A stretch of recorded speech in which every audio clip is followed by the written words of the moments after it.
Join me as I dive deep into the question, is God's timing really perfect? I'll be sharing my own experiences and testing this idea out in real life.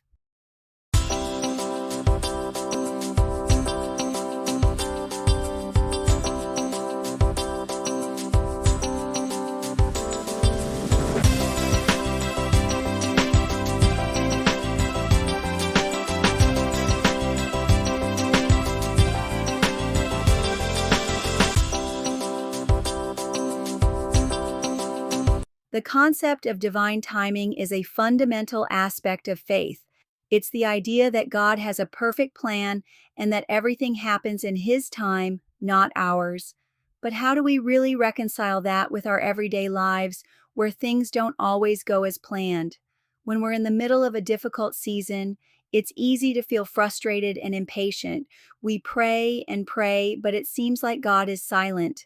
We start to wonder if he's even listening or if he cares about what we're going through. We try to trust, but it's hard when things aren't happening on our timeline. I think we've all been there, waiting for something to happen, waiting for an answer to prayer, waiting for a breakthrough. And as the days turn into weeks and the weeks turn into months, it's easy to start feeling like God's timing is anything but perfect. But what if I told you that those feelings of frustration and impatience are actually an opportunity for growth? What if the struggles we face are not because God's timing is flawed, but because we're not seeing the bigger picture? In the Bible, we see examples of people who had to wait on God's timing. Abraham waited for a promised son, Joseph waited for deliverance from slavery, and David waited for his coronation as king.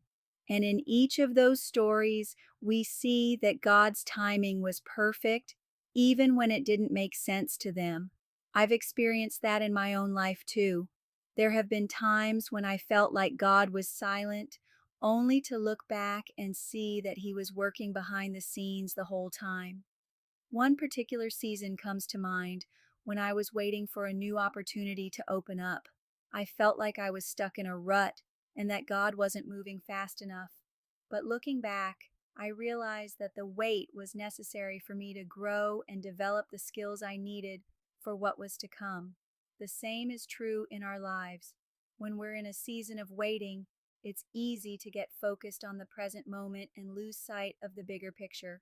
But what if we could learn to trust that God's timing is perfect, even when it doesn't feel like it? What if we could learn to see the beauty in the wait? One of the most powerful insights I've gained is that God's timing often leads to unexpected blessings or opportunities that we might not see initially. It's like the story of Joseph, who was sold into slavery by his brothers, only to become the second in command in Egypt. Who would have thought that being sold into slavery would be the key to his success? When we're in a season of waiting, it's hard to see the good that can come out of it. But I want to encourage you to hold on to hope. Trust that God's timing is perfect even when it doesn't feel like it. And know that the wait is not in vain, but is actually preparing you for what's to come.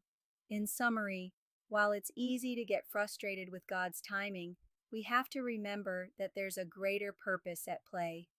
We may not see it now, but God's timing is perfect, and it's often leading us to unexpected blessings and opportunities. Thanks for joining me on this journey as I explored the question of God's timing. If you've got a story of how you've seen God's timing work in your life, I'd love to hear about it in the comments below. And if you want to dive deeper into the topic of faith and patience, be sure to check out my next video for more insights.